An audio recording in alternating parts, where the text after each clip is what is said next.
Hi everyone, and welcome to the General Hospital recap for September 1st. How is it September? But also, thank goodness it's September. It's the fall, everyone. I can be outside and not worry about like burning to a crisp. So let's get right to it. At Greenbrier Federal Penitentiary, Finn and Anna are waiting for Raymond Berlin to be brought in. Finn asks Anna, why this diamond? Why this case? She thinks Valentine is somehow involved, and he asks what's up with her and Valentine, and she tells him to focus on himself. Raymond comes in, Finn introduces himself, Anna introduces herself as a private investigator. Hayden ran again. Finn says that she corrected what she did, and he believes she left because he knows what she did and she's too ashamed to still be around. Finn asks for information on where Hayden could have gone. Raymond doesn't know where she is. Anna mentions this diamond that didn't fit in with the necklace, and she says maybe there could be a connection between her and the location. Raymond can see Anna isn't interested in finding Rachel. She's here for this diamond mess, right? And he knows that she tried to meet with him the other day. He recognizes the name.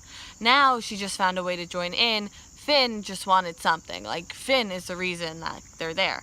So she tells him that this was stolen from a jeweler in Montenegro, and he's like, look, I may be in jail right now, but I always bought legit diamonds. I never bought stolen diamonds. Don't insult me like that. He had no idea. If that diamond truly was sold to him, he had no idea it was any different from the other diamonds.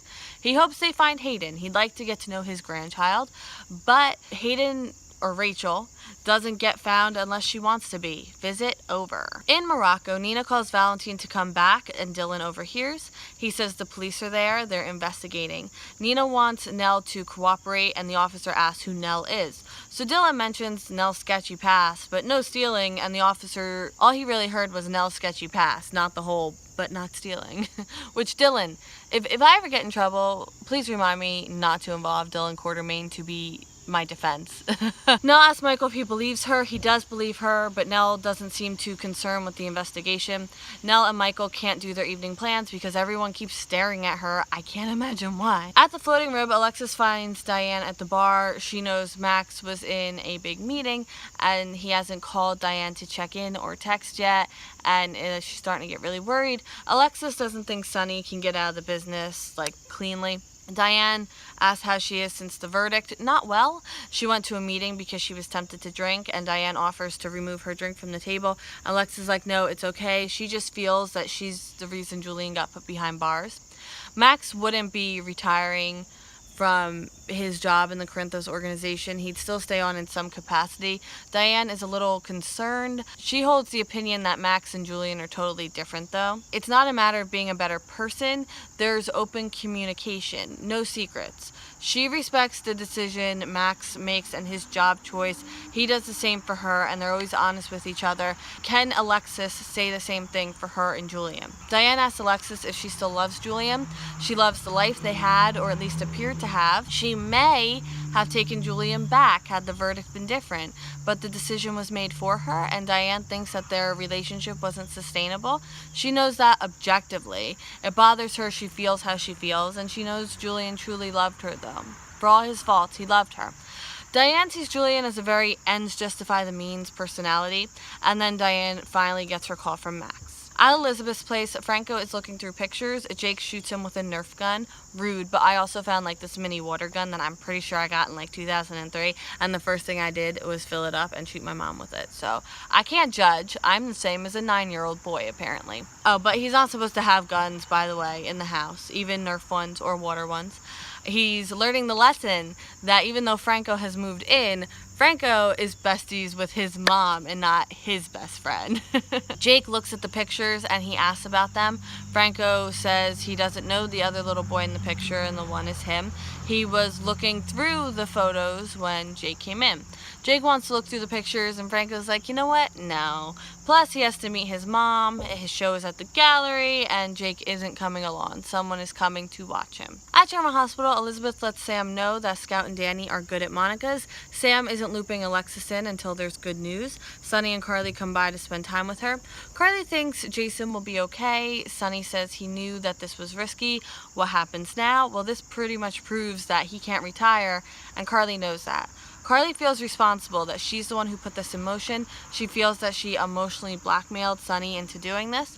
She's so sorry, and Elizabeth is being really supportive of Sam and just like warms my heart. Sam asks Sonny and Carly to stop blaming themselves. Jason wouldn't want that. Franco comes in the hospital for Elizabeth and she tells him what's happening with Jason. And then Franco comes over to Sam to offer his support, and Sam tells him to get away from her and stay away. Elizabeth tries to take him away and Carly tells Franco to leave. And that's when I remember that whole thing used to be a thing and I used to be a big supporter of it. And now I'm like, 2015 was a different time, you guys. Elizabeth tells him that they're all just scared. He says maybe he shouldn't have gone over there. You think? Elizabeth wonders what she's going to tell Jake about his dad.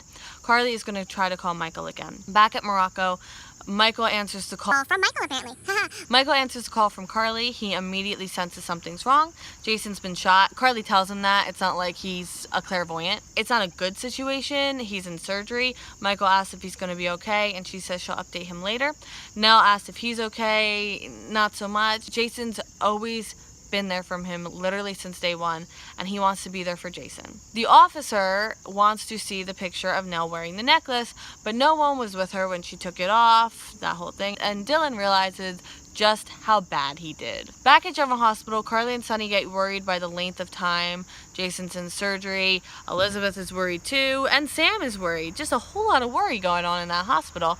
Sam texts Alexis that Jason is at the hospital and the kids are at Monica's. Now, end scene. Anna was hoping the visit would be better. Yeah, we all would, except not for the reasons you wanted, Anna.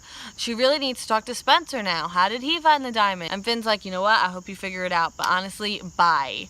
Finn gets a text from Curtis. Curtis has found Hayden. Michael is going back to Port Charles. Nina and Dylan come in and prep Nell that a cop with an attitude has questions. Michael asks if he should get his lawyers involved, and Nell's like, no, just let me deal with this. Dylan tells Nell he may have made things worse by accident. Oops. Nina tells the officer to deal with this very carefully, proceed with caution. He thinks Nell stole the necklace and now they're all protecting her, but then why would they have called the police to begin with?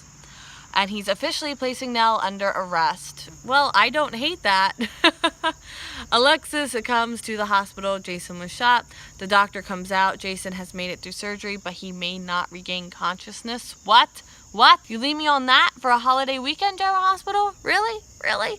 All right, that is it for yesterday's General Hospital. And I'm about to film today's. So let's get right to it. Bye.